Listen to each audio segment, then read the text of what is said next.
జై శ్రీరామ్. ఈరోజు ఆలుతో మీకు ఒక వెరైటీ కర్రీ చూపెడుతున్నాను. చూసి నేర్చుకోండి, చేసుకొని తినండి. చాలా టేస్టీగా ఉంటుంది. బాక్స్లో కూడా పాడవకుండా ఉంటుంది. ఇలా బాగుంటుంది, అందుకే ఇలా చేస్తున్నాను. చూడండి. ఫస్ట్ ఆలుగడ్డలు మనకి ఎన్ని అవసరం ఉంటాయో అన్నీ తీసుకోండి. వాటిని కడిగి శుభ్రంగా ఉడకబెట్టి వాటి పైన తొక్క తీసి ముక్కలుగా తరిగి పక్కన ఉంచుకోండి. ఉల్లిపాయ, పచ్చిమిరపకాయలు, కరివేపాకు, అల్లం వెల్లుల్లి ఇవన్నీ కూడా సిద్ధం చేసుకోండి. ఇవన్నీ సిద్ధం చేసుకున్న తర్వాత స్టవ్ మీద గిన్నె పెట్టుకొని, గిన్నె వేడెక్కాక మనం ఆ కర్రీకి సరిపోను అంటే 2 టేబుల్ స్పూన్ల ఆయిల్ వేసుకొని దాంట్లోకి జీలకర్ర, ఆవాలు, నేను పప్పులు వేయను ఎక్కువ. మీరు పప్పులు ఇష్టం ఉంటే శనగపప్పు, మినపప్పు ఇలాంటివి కూడా వేసుకోవచ్చు. కాకపోతే నేను అవి ఎక్కువగా వాడను. ఓకేనా? ఇప్పుడు ఇందులో జీలకర్ర, ఆవాలు, కరివేపాకు, పచ్చిమిరపకాయలు, ఉల్లిపాయలు వేస్తున్నాను. చూడండి. జీలకర్ర, ఆవాలు కాస్త అంటే చిటపటలాడిన తర్వాతే ఉల్లిపాయ వేసుకోవాలి. లేకపోతే అది టేస్ట్గా ఉండదు. కర్రీ మంచి అంటే సువాసన రాదు. మనకు సువాసన వస్తేనే కదా కర్రీ బాగా తినాలనిపించేది ఎవరికైనా. అందుకు పచ్చిమిరపకాయలు వేయగానే ఎప్పుడు ఎక్కువ వెంటనే ఉల్లిపాయ వేస్తాను. ఎందుకంటే కుముటు రాదు. అంటే పచ్చిమిరపకాయలు వేయగానే ఇల్లంతా కూంటు వచ్చేస్తుంటుంది. దానికి ఇది ఒక చిన్న టిక్ అంతే. ఉల్లిపాయ వేసామనుకోండి, ఆ ఘాటంతా ఉల్లిపాయలకే పడుతుంది, కానీ ఇల్లంతా రాదు. కరివేపాకు కూడా విడిగా వేస్తే ఫస్ట్ నూనెలో వేస్తే అది చిటపటలాడుతూ నూనె అంతా స్టవ్ అంతా చిత్తుతుంది. అలా కూడా కాకుండా అన్నీ ఒకటి తర్వాత ఒకటి అంటే వెంటనే వేస్తూ ఉంటే అలా ఎగరదు. ఇది ఒక చిన్న టిప్. ఉల్లిపాయ దూరగా వేగేదాకా చూసి, ఉల్లిపాయ దూరగా వేగిన తర్వాత అప్పుడు అల్లం వెల్లుల్లి వేసుకొని, అది కూడా కాస్త వేగిన తర్వాత కాస్త పసుపు వేసుకొని, అయితే ఇప్పుడు ఇక్కడ నేను కొంచెం మర్చిపోయినప్పుడు ఫస్ట్, అందుకని ఇప్పుడే సాల్ట్ వేసుకోండి. పసుపు వేసుకోగానే సాల్ట్ కూడా, అంటే మన ఆలుగడ్డ ముక్కలు ఎన్ని ఉన్నాయి, మనకి ఎంత పడుతుంది అనేది. ఇంకా దీంట్లో కారం అవసరం ఉండదు. పసుపు వేయగానే సాల్ట్ వేసుకోండి, ఒక 1/2 స్పూన్.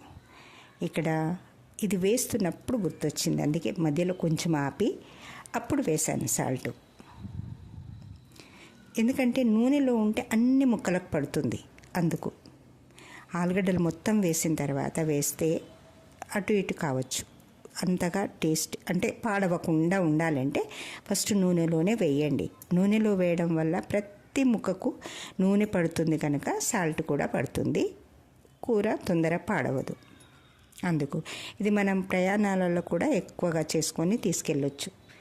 చపాతీ, ఈ ఆలు ఇలా వేసుకొని తీసుకెళ్ళామంటే ఒక రోజంతా కూడా బాగుంటుంది. తొందర పాడవదు. ఎందుకంటే ఇక్కడ తడి ఎక్కడ తగలలేదు కదా, ఆ నీళ్ళు ఉడకపెట్టింది కూడా ఏమీ పాడవదు. అందుకని సాల్ట్ నూనెలోనే వేసి ఇలా మొత్తం ఆలు అంతా వేసి అప్పుడు ఫ్రై చేస్తున్నాను. ఇలా మంచి ఎక్కువ సార్లు దాన్ని బాగా కలిపేసి, అంటే అక్కడక్కడ ఇటు అటు మీద కలపకుండా బాగా కలపండి. బాగా కలపడం వల్ల ఏమవుతుంది, అన్ని ప్రతి ముక్కకు పడుతుంది. ఈ మిర్చిలోనే అంటే ఫస్ట్ పోపులోనే మనం సాల్ట్ వేసాం కనుక మిర్చి కూడా తినడానికి బాగుంటుంది. ఆ కారం, ఆ ఆయిల్లో ఉన్న కారము, సాల్ట్ అన్నీ కలిసి బాగా పడతాయి మనం ఆలు ముక్కలకి. అప్పుడు కర్రీ చాలా టేస్ట్గా ఉంటుంది కదా. ఇందులో కారంగా తినాలి అనుకున్న వాళ్ళు ఆ మిర్చితో పాటు తింటే కారం సరిపోతుంది. లేదా పిల్లలు లాంటి వాళ్ళు కారం తినలేరు అనుకుంటే మిర్చిని పక్కన పెట్టేసి ఆలు ముక్కలు మాత్రమే తీసుకొని తినచ్చు కదా. చాలా బాగుంటుంది కదా ఇలా. నా ఛానల్ చూస్తున్నందుకు థ్యాంక్ యూ. సబ్స్క్రైబ్ చేసుకున్నందుకు థ్యాంక్ యూ. నన్ను ఎల్లవేళలా ఆదరిస్తున్నందుకు థ్యాంక్ యూ ఫ్రెండ్స్. ఇలా మంచి మంచి వీడియోలు మీకు పనికొచ్చేటివి, ఆరోగ్యకరమైనవి, ఇలాంటివన్నీ నాకు ఆరోగ్యం కోసమే, ఎలా తింటే ఆరోగ్యంగా ఉంటానో అలాగే చేస్తూ ఉంటాను. మీరు కూడా ఆరోగ్యంగా ఉండాలని ఎల్లవేళలా భగవంతుణ్ణి ప్రార్థిస్తూ ఇలా బాగుంది కదా. ఇప్పుడు లాస్ట్లో ఇంకా కొంచెం ఒక 5 నిమిషాలు దాన్ని మగ్గనిస్తే, అంటే ఉప్పు కారం అన్నీ బాగా పట్టాలి కదా. బాగా పట్టిన తర్వాత అప్పుడు లాస్ట్లో వేసుకునేది ఏంటి, కొత్తిమీర. అది టేస్ట్కు ఉంటుంది, ఆరోగ్యానికి ఉంటుంది. ఆ తర్వాత కొంచెం పులుపు కోసం ఒక హాఫ్ ముక్క, అంటే ఈ కేజీ ఆలుకి హాఫ్ ముక్క చాలు. అంటే ఎక్కువ పుల్లగా ఉన్న టేస్ట్గా ఉండదు, జస్ట్ ఉండి లేనట్టుగా ఉంటే బాగుంటుంది. అది నా అభిప్రాయం. ఇప్పుడు కొత్తిమీర వేశాక అక్కడక్కడ 2 ఇలా స్పూన్తో, అంటే గింజలు పడకుండా ఉండడానికి నిమ్మకాయ ముక్కతోటి ఇలా పిండలేదు నేను, ఒక బౌల్లోకి తీసుకొని స్పూన్తో కొంచెం కొంచెం వేసాను. అది చూసుకోండి,